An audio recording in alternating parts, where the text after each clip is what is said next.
अस्सलामु अलैकुम वरहमतुल्लाहि वबरकातुहू। उम्मीद के मिजाज गिरामी बखैर होगा। इस वक्त मैं कहानी मसीहा की 36वीं किस्त लेकर हाजिर खिदमत हूँ। तवज्जो फरमाने की ज़हमत गवारा करें। रात के 2:30 बजे थे। उस वक्त कुमोदनी की ही ख्वाबगाह में, लेकिन अलग अलग फर्श पर मालती देवी व कुमोदनी गहरी नींद में सोई थी कि नींद की हालत में ही अचानक कुमोदनी की दिलखराश चीख निकली और वो ज़ोर ज़ोर से रोने लगी।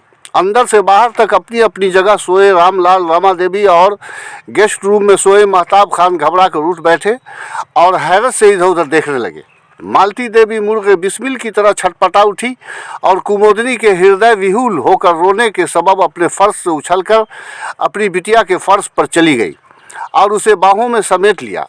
गेस्ट रूम से जैसे तैसे महताब खान और बाहर वरांडे के सेहन से रामलाल व राम प्यारी देवी बदहवासी की कैफियत में कुमोदनी के कमरे की जानिब दौड़ पड़े। अंदर दाखिल होकर देखा, घबराई हुई मालती देवी उसे अपनी बाहों में समेटकर बार बार पूछ रही थी, क्या हुआ बेटी, क्यों इस तरह चीख कर रोने लगी। कुमोदनी का चेहरा आंसुओं में डूबा हुआ था और अपनी दहशत ज़दा आंखें फाड़े वो दरो दीवार को घूर रही थी। मालती ने मजीद पूछा, बोलो ना बेटी, क्या हुआ तुम्हें। जवाबन कुमोदनी ने ठुनुकते हुए उससे ही पूछा कि बाबू कहाँ है, जाकर देखो ना, वो गेस्ट रूम में है या नहीं छोटी माँ।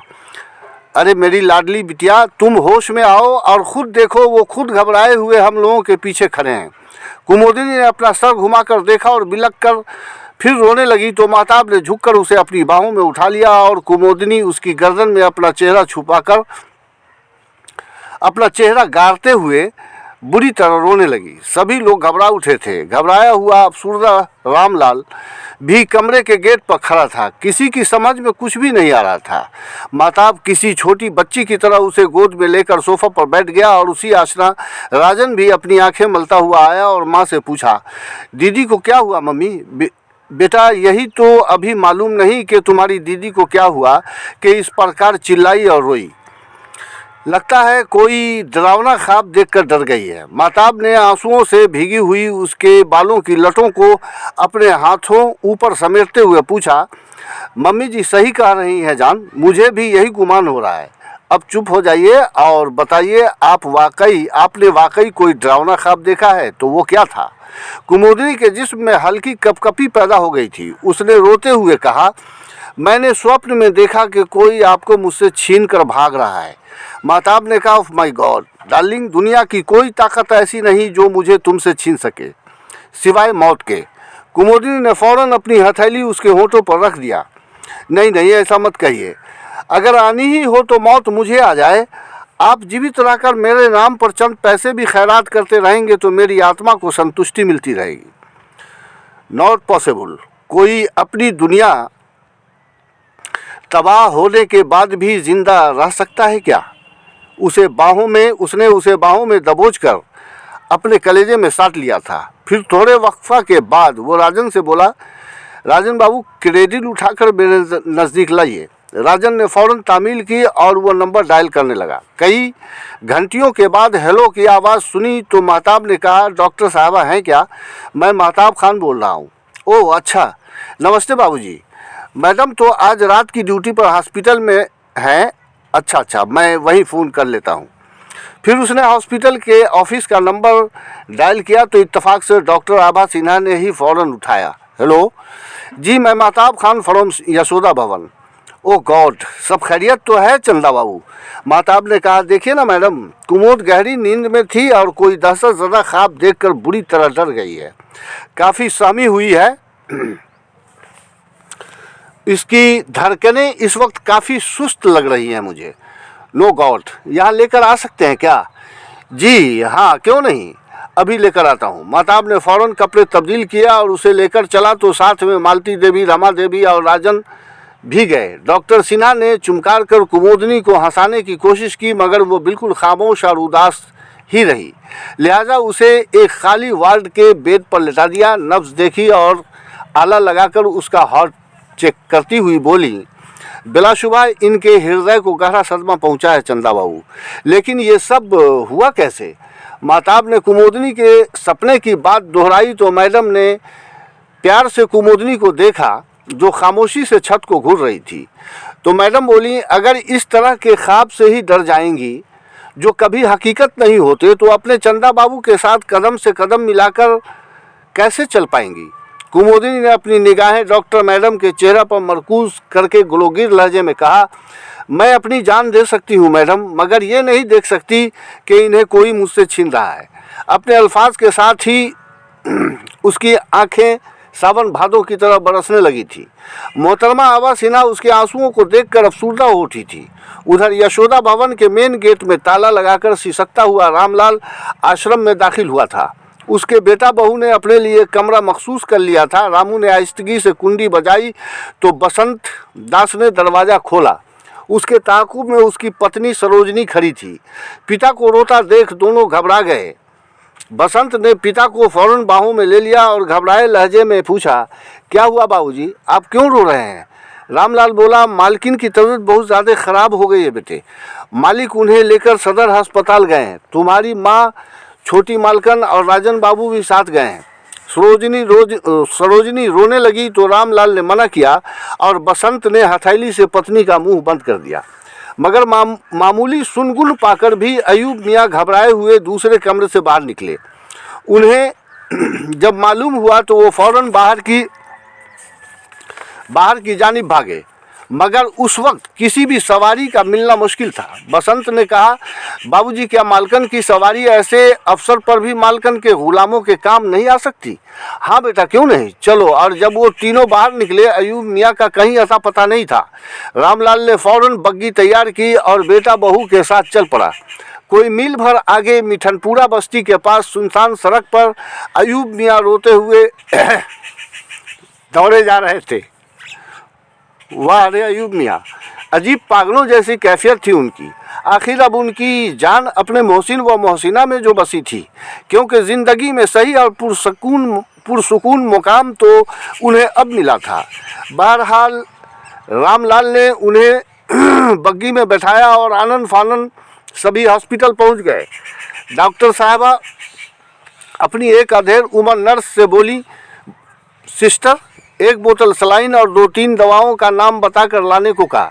चुनांचे दूसरे ही लम्हे वो उसे सलाइन चढ़ाने लगीं, जिसमें तीनों एम्पुल की दवाएं शामिल कर दी गई थीं। चंद लम्हों में ही कुमुदनी को गुनूदगी आने लगी तो वो महताब खान को देखते हुए, जो सामने अफसुर्दा खड़ा था, नातवा लहजे में बोली, यहाँ मेरे करीब बैठिए न साजन, तबीयत बहुत घबरा रही है। महताब घबरा गया और वो हथेली अपने आंखों पर रखकर फफक पड़ा तो सरोजनी भी बेकाबू होकर रोने लगी। अयूब मियाँ की लंबी सफ़ेद दाढ़ी पर अश्क की मोतियाँ बिखरने लगीं। दूसरे वार्ड से कई कंपाउंडर व नर्स दौड़ी चली आईं। इधर मिस आभा सिन्हा और अधेड़ उम्र नर्स ने चांद बाबू को अपनी बाहों के हिसार में लेकर समझाने लगीं। तो दूसरी जानिब सरोजनी, बसंत व अयूब मियाँ को भी कंपाउंडर वगैरह समझाने लगे। आप लोग घबराइए नहीं, मालकन जल्द ठीक हो जाएंगी, इन्हें कुछ नहीं होगा, वगैरह वगैरह। तब गेट के पास चुपचाप खड़ा रो रहा राजन मुंह खोल कर रोने लगा। महताब चौंक पड़ा और खुद पर काबू पाते हुए लपक कर उसे बाहों में कस लिया। बड़ा अजीब गमगीन माहौल बन चुका था।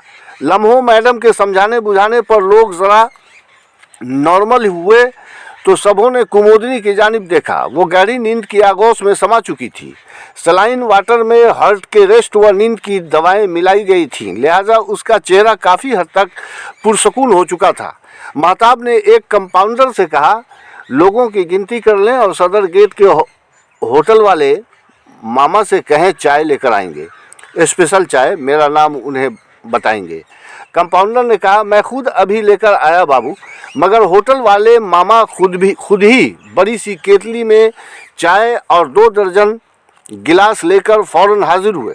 बाबू को नमस्कार किया और हैरत से मालकन जी को देखते हुए गिलास में चाय भरने लगा और नर्स व कंपाउंडर उसे आगे बढ़ाने लगे। महताब अपनी चाय लेकर बाहर निकल गया, क्योंकि मालती देवी व दीगर खातीन उसके सामने चाय पीने से हिचकिचा सकती थी, उसने एक वार्ड बॉय से सिगरेट माचिस मंगवाई और सिगरेट पीकर अंदर आया तो डॉक्टर समेत सारे लोग तकरीबन पुरसुकून थे।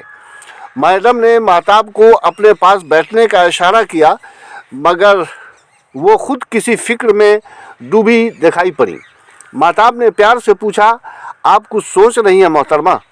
हाँ दुलारे बाबू। पता नहीं उसके चाहने वालों ने कितने नाम दे रखे थे उसे, और ये उसके हर दिल अजीज होने के सबूत थे।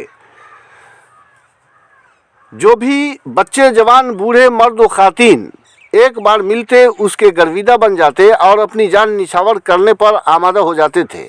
खैर, महताब ने मैडम के फिक्रमंद होने के सबब को जानना चाहा तो उन्होंने नहायत ही हैरत व संजीदगी से कहा था, हमारे दुलारे बाबू, किसी किला से भी ज़्यादा मजबूत आपके फौलादी शरीर के अंदर अपनी होने वाली अर्धांगिनी के लिए इस कदर नर्म और नाजुक हृदय होगा, ये मैंने कभी सोचा भी नहीं था। आपका ईमान बेबी कुमुदनी सिन्हा के लिए इतना पुख्ता है, मेरी कल्पना में भी कभी नहीं आया। मैं तो वर्तमान युग के अनुसार आपको महज किसी साधारण आशिक की तरह समझ रही थी। वैसे मुझे लगता है कि ख्वाब में ही सही, लेकिन चंदा की चांदनी को इस तरह का पहला मानसिक झटका लगा है। महताब खान ने बुझे लहजे में कहा, जी मैडम, और वो भी खासकर मेरे प्रति जो कुछ देखा उसकी तुलना ये मेरे और अपने जीवन से कर ली। वैसे किसी किस्म के खतरे की बात तो नहीं है ना मैडम? डॉक्टर मुस्कुराई, बिल्कुल नहीं मेरे राजा बाबू, आप चिंता न करें। अब रहा अपनी परिस्थिति और भविष्य से मुताल्लिक किसी भी किस्म की भयावह बातें न सोचने की हिदायत करें। जब आप जैसा जवान मर्द इनके साथ है तो फिर चिंता क्यों? वैसे ख्वाब के मुताल्लिक मैं ज़्यादा कुछ तो नहीं बता सकती, लेकिन जितना मैं समझ पाती हूँ उस हिसाब से इंसान जब अपने हालात के मुताबिक ज़हनी तौर पर किसी खदशे और चिंता का शिकार होता है, मुमकिन है तभी कोई न कोई उल्टे पुल्टे ख्वाब उसे नज़र आते हैं। क्योंकि अमूमन देखा गया है कि जिस प्रकार के सोच व ख्यालात होते हैं, वैसे ही कभी खुशी और कभी गमों के स्वप्न से आदमी दो चार होता है। बिल्कुल सही कह रही हैं मैडम आप। महताब खान ने मज़ीद कहा, मुमकिन है छोटी माँ और इनकी ख़ास खिदमतगार वो है ना राम प्यारी आंटी, इन्हें समझाने का प्रयास करेंगी। मैडम ने फ़ौरन पूछा, ओह, ये श्रीमती जी कुमुद रानी की छोटी माँ हैं? जी मैडम। महताब के मुख्तसर जवाब पर मुतहय्यर लहजे में मैडम ने फिर कहा, लेकिन ये तो बिल्कुल सगी माँ जैसी, माँ बेटी जैसा चरित्र निभा रही हैं, फिर इन्हें ख़तरा किससे लाक है? उनके छोटे पापा श्री मुंदिरका प्रसाद सिंह से, जिनकी नज़र इनके सैकड़ों एकड़ ज़मीन पर है, जबकि वो इनके पापा प्रोफेसर बाबू चंद्रिका प्रसाद सिंह के हिस्से की मिल्कियत है। ये बातें महताब खान ने अंग्रेज़ी भाषा में मैडम से कहा था, क्योंकि मालती देवी या राजन को अंग्रेज़ी ज़ुबान की उतनी इल्मियत नहीं थी, और उस ज़माने में तो 80% छात्र छात्राएँ सिर्फ अंग्रेज़ी ज़ुबान को लेकर मैट्रिक में लुढ़क जाते थे। वाज़ेह हो कि जब कर्पूरी ठाकुर बिहार के चीफ मिनिस्टर मुकर्रर हुए, सबसे पहला कानून ये बनाया कि विदाउट अंग्रेज़ी भी छात्र छात्राओं को मैट्रिक पास करा दी जाए, और ऐसा करने से एजुकेशन मज़ीद कमज़ोर हुआ था। खैर, सुबह 6 बजे कुमुदिनी ने सोए ही सोए एक लंबी अंगड़ाई लेकर आंखें खोली तो अपने दाएं पहलू में छोटी माँ और राजन को, और बाएं पहलू में फर्श से नीचे पांव लटकाए अपने महबूब को गमगीन कैफियत में पाया। उसके अलावा दिगर खैरख्वाह मर्द व खातीन को भी अपने इर्द गिर्द खड़े हुए पाया। उसने अपना हाथ महताब की गोद में फैलाया तो वो थामते हुए पूछा, अब कैसी तबीयत है जान? तो वो आहिस्ता से बोली, जी ठीक है, अब घर ले चलिए ना। उसी आसरा डॉक्टर साहबा मुस्कुराती हुई आए और तबीयत के मुतालिक पूछा तो कुमुदिनी ने कहा, ठीक हूँ मैडम, वाह, बहुत अच्छी बात है। मेरा मशवरा है कि आप हमेशा और हर वक्त पूरी तरह खुश रहा कीजिए। किसी तरह की चिंता फिक्र को अपने मस्तिष्क में हरगिज़ आने नहीं दीजिए। आपके निगहबान बेहद मजबूत इरादों के इंसान हैं। हमें तो इनके जैसे मिले ही नहीं। मैडम की बातें सुनकर कुमोदनी समेत वहाँ जो भी अपने पराए मौजूद थे सभी दिल खोल कर हंसने मुस्कुराने लगे और सबों की फ़ख्र आमेज़ निगाहें महताब खान के सरापा पर मरकूज़ हो गई। महताब ने कहा, अब इन्हें घर ले जा सकता हूँ क्या मैडम? हाँ हाँ, बिल्कुल बेफिक्र होकर ले जाइए। मेरी ड्यूटी भी अब इस वक्त पूरी हो चुकी है। महताब ने फर्श से उठते हुए अपनी जेब से 500 रुपये निकाल कर मैडम को देना चाहा तो उन्होंने मुस्कुराकर महताब की कलाई थाम ली और बोली, आप 50 रुपये इस सिस्टर को दे दीजिए। प्रौढ़ स्त्री है, आप दोनों के लिए दुआएं करेंगी। महताब ने फ़ौरन 100 रुपये देते हुए कहा, इसे रख लीजिए आंटी, और मैं तो मुकम्मल तौर पर आप दोनों की ही हूँ। मैडम महताब के सुर्खी मायल होंठों को छूकर मुस्कुराती हुई बोली, मेरी कामना है कि भगवान वो दिन देखने का शीघ्र अवसर प्रदान करे जिस दिन आप दोनों एक हो जाएं। महताब ने कहा, शुक्रिया मैडम, वह दिन जून की 11 या 12 तारीख की होगी इंशाअल्लाह रहमान। बारसूरत घर आकर पहले सबों ने गुस्ल वगैरह किया। फिर महताब खान की फरमाइश पर मालती व रमा देवी ने चना दाल के साथ नहायत ही लजीज आलू दम और पूरियाँ तैयार की। आश्रम से तली हुई मछलियाँ भी सरोजनी देवी लेकर आ गई। कुमोदनी खुद भी नहा धोकर फ्रेश तो हो चुकी थी, लेकिन उसके चेहरे पर गमों के आसार साफ नुमाया थे। महताब को महसूस हो रहा था कि वो किसी गहरे तफक्कुरात में डूबी है, और ये बातें सच भी थीं। गुज़श्ता रात के ख्वाब ने कुमोदनी को मुतनब्बा कर दिया था। वो अब यही सोच रही थी कि खुदा नखास्ता उसे कुछ हो जाता है तो उसकी संस्था उसके तशद्दुद पसंद चचा मुंदिरका सिंह की मिल्कियत बन जाएगी। चुनांचे वो तहस नहस भी हो सकती है और इस तरह उसकी जायदाद भी उसके कब्ज़े में होगी, क्योंकि कुमोदनी ने डॉक्यूमेंट्री तौर पर किसी को भी अब तक अपना नॉमिनी नहीं बनाया था। फिलहाल अचानक उसकी छोटी माँ की आमद भी उसके अपने मफाद के तहत ही हुई थी, लिहाजा वो अपने किसी भी ख़ानदानी रुकन पर आंख बंद करके भरोसा नहीं कर सकती थी, भले ही छोटी माँ का फैसला उसके हक में ही क्यों न था। बारसूरत सुबह के 10 बजे सबों ने नाश्ता किया और चाय के दौरान मालती देवी ने अपनी वापसी के लिए महताब खान के सामने ख्वाहिश जाहिर की तो उसने स्टोर पर फ़ोन करके रशीद से कहा कि वो अपनी बाइक से यशोदा भवन आ जाए। उसे ये भी बताया कि आपको बजरिया कार मम्मी जी व राजन बाबू को शिवनगर पहुंचाने जाना है और आपके वापस आने तक मैं आपकी बाइक के साथ स्टोर पर मौजूद रहूँगा। महताब ने रशीद के सामने ये भी वाज़ह कर दिया कि रात कुमोद की तबीयत बहुत ज़्यादा ख़राब हो गई थी रशीद भैया, लिहाजा हॉस्पिटलाइज करानी पड़ी थी। ये सुनकर रशीद ने घबराए लहजे में पूछा, क्या हुआ था मालकिन को बाबू? जवाबन उसने कहा कि हार्ट में प्रॉब्लम आ गया था। अरे बाप रे, खुदाया तू उन्हें अच्छी सेहत दे मालिक, रशीद बड़बड़ाया था। तो महताब ने फ़ौरन कहा, फ़िक्र मत कीजिए, अब बिल्कुल ठीक है। आप सौगात के लिए दीपक से 4 सेर मिठाइयाँ लेकर आएंगे रशीद भैया। बहुत अच्छा बाबू, मैं अभी लेकर आया।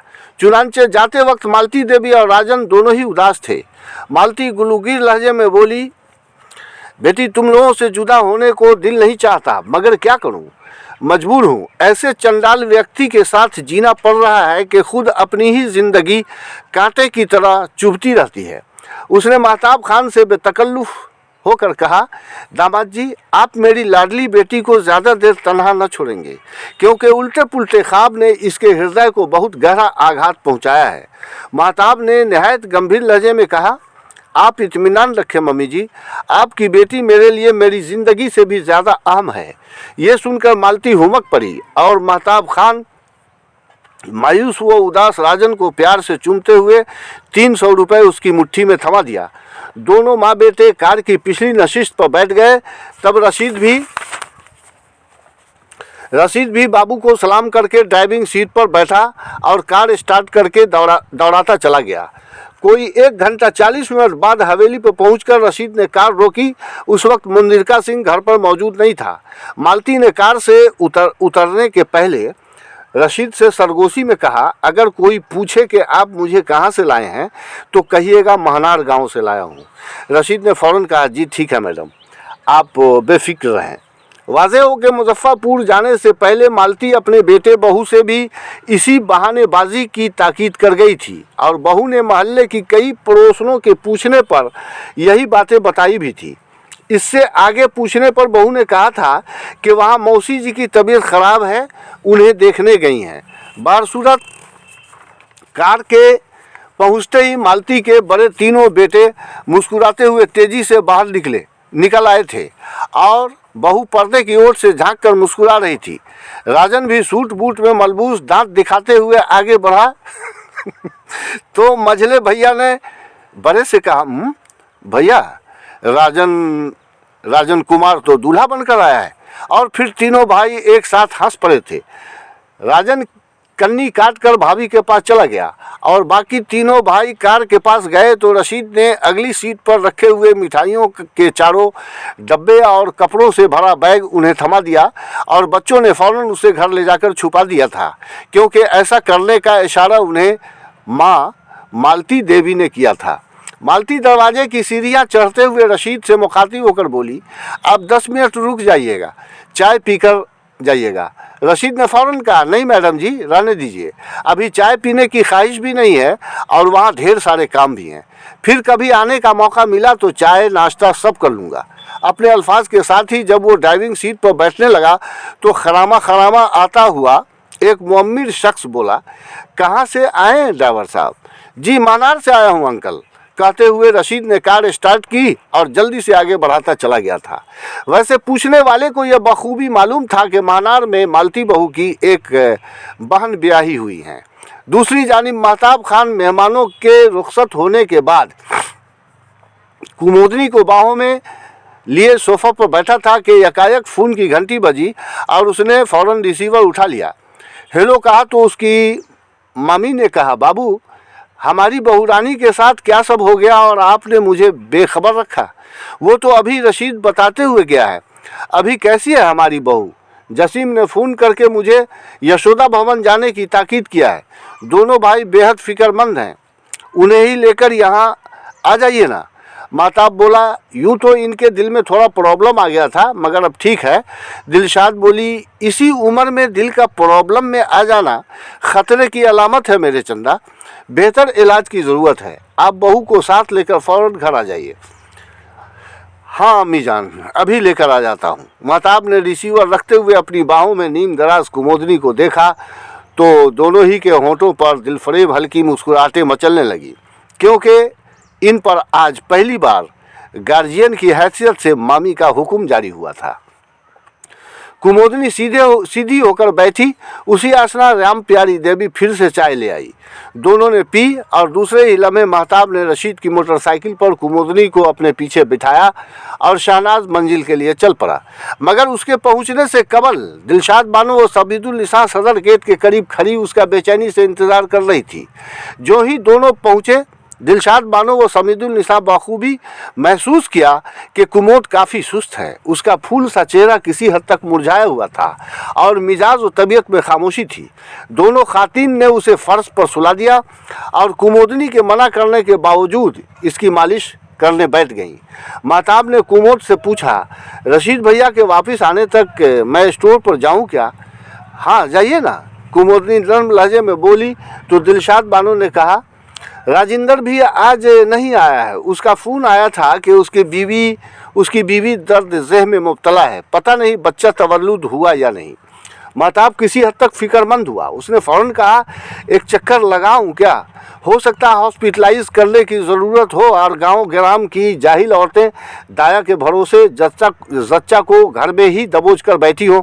समीदुल निसान ने फ़ौरन कहा, मामी जान बाबू सही कह रहे हैं। दिलशाद बानो अपना कोई तासुर देती उससे कबल ही फ़ोन की घंटी बज उठी। महताब ने फ़ौरन रिसीवर उठा लिया। हेलो। जवाबन राजिंदर ने कहा, प्रणाम छोटे मालिक। जी प्रणाम। भाभी कैसी है? जज जी ठीक है और उसने एक बेटा जन्म दिया है। महताब खान मुस्कुरा कर बोला, बहुत खूब, अल्लाह का शुक्र है, हमारे बेटे को सेहतमंद लंबी उम्र अता करे। बच्चा सेहतमंद है छोटे मालिक, मैं 1 घंटा में आ जाऊंगा, अगर वहाँ आपकी ज़रूरत हो तो नहीं भी आएंगे तो हर्ज नहीं। महताब के एतराज़ करने पर राजेंद्र फौरन बोला, ऐसा कुछ नहीं छोटे मालिक, बच्चा और उसकी माँ स्वस्थ है, इंजेक्शन वगैरह लगवा दिया है। वेरी गुड, फिर तो आप जैसा मुनासिब समझें, इंशाअल्लाह जल्द ही मैं भी मामी जान वगैरह को लेकर आ जाऊंगा। राजेंद्र धीरे से हंसकर बोला, छठी में मालिक, छोटी मालकन भी तो आएंगी ना। महताब धीरे से हंसा, फिक्र मत करें, सभी लोग आएंगे। अपने आखिरी अल्फाज के साथ ही वो रिसीवर रखकर अपनी जानिब देख रही मामी, बुआ और कुमोदनी से मुस्कुरा कर बोला, आधा घंटा कबल राजेंद्र भाई की बीवी ने बेटे को जन्म दिया है मामी जान, अल्हम्दुलिल्लाह, बेहद खुशी की बात है। चुनांचे उसी लम्हा महताब खान स्टोर जाने के लिए निकल पड़ा और इधर मालिश होने के सबब कुमोदनी को गुनूदगी आने लगी, क्योंकि बेहद सुकून मिला था उसे। लिहाजा हाथ के इशारे से मना किया और चंद लम्हों ही में उसे गहरी नींद आ गई। दिलशाद बानो ने एक हल्की चादर उसके बदन पर डाल दिया और समीदुल से बोली, अब जाकर देखो बेटी, खाना तैयार हो जाए तो गणेश भाई के मार्फत स्टोर पर भेजना होगा। हाँ मम्मी, खाना मुकर्रर वक्त पर पहुंच जाएगा। समीदुल गैर इरादी तौर पर आगे बढ़कर दरवाजे की जानिब झांक कर देखा तो गणेश माझी घोड़े के लिए हरी घास लेकर गेट से कंपाउंड में दाखिल हो रहा था। समीदुल निसा मुस्कुराती हुई दरवाजे पर गई और बोली, गणेश काका। जी बीवी जी, अल्लाह ने आपके लिए पोता भेजा है।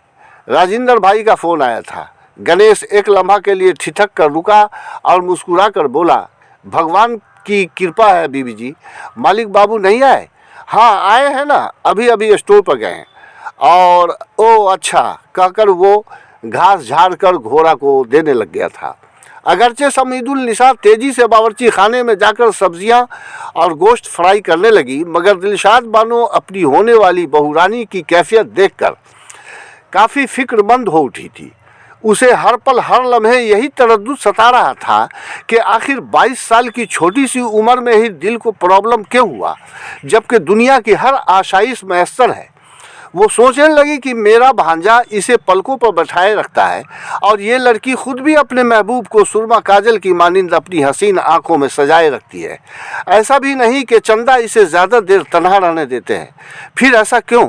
इसकी छोटी माँ आई थी, कहीं उसने तो ऐसा कुछ नहीं कहा या किया जिससे इसके दिल को सदमा पहुंचा? क्योंकि ये है भी फूलों की तरह नर्म और नाजुक। या खुदा, मैं क्या करूं? बाबू ने भी कोई खातिर खा बातें नहीं बताई मुझे। अंजाम कार उसे बाबू की ख्वाबगाह में लगे पर्सनल फ़ोन की याद आई, लिहाजा वो उनकी ख्वाबगाह में जाकर यशोदा भवन का नंबर डायल किया। राम प्यारी देवी ने फ़ौरन रिसीवर उठाकर हेलो कहा तो दिलशाद बानो बोली, रमा देवी बोल रही हैं? मैं चंदा बाबू की मामी हूँ। जी प्रणाम मालकिन जी। हाँ प्रणाम। राम प्यारी, आप बताएंगी कि मेरी बहू रानी की ऐसी हालत क्यों हुई है? उसके जवाब में रमा देवी ने जब अपनी मालकिन के ख्वाब में पेश आने वाले वाक़या को दोहराया तो दिलशाद बानो ये भी भूल गई कि वो लाइन पर है और बड़बड़ाने लगी, अरे अल्लाह, तू मुझे माफ़ करना, मैं अभी बहुरानी की चची की जानिब से बदगुमान हो गई थी। ऐ मेरे माबूद, एक ख्वाब ने जो कभी हकीकत नहीं होती मेरी बहू के लिए इस कदर जानलेवा साबित हुई तो इससे आगे उसकी ज़ुबान से कुछ भी नहीं निकला और वो अपने गाल पर हथेली रखकर सिसकने लगी। उधर से रमा देवी मालकिन मालकिन करती रही, लेकिन वो बिल्कुल बेनियाज थी। बार सूरत उसी असना समीदुल निसा आ गई और फ़ौरन उसे बाहों में लेकर पूछने लगी, मामी जान ऐसा क्या हुआ कि आप इस तरह तन्हाई में रो रही हैं? किसका फ़ोन था? उसने दिलशाद बानो के हाथ से रिसीवर लेकर अपने कान से लगा लिया। लाइन मुनक़ता हो चुका था। रिसीवर को करेडिल पर रखते हुए उसने दिलशाद बानो को मानी खेज निगाहों से देखा तो उसने बहू के ख्वाब का जिक्र करते हुए अपना तासुर दिया तो समीदुल निसा भी दर्द व गम से भर उठी। चुनांचे दोनों ही तेजी से कुमोदनी के कमरे में आई तो देखा वो चादर ताने चित लेटी थी और सुकून बख्श सांसें ले रही थी। बरसूरत मुअज्जिज़ हजरात व ख़ातीन, इस जगह कहानी मसीहा की 36वीं किस्त मुकम्मल हुई। बाकी आइंदा इंशाअल्लाह रहमान। अस्सलामु अलैकुम।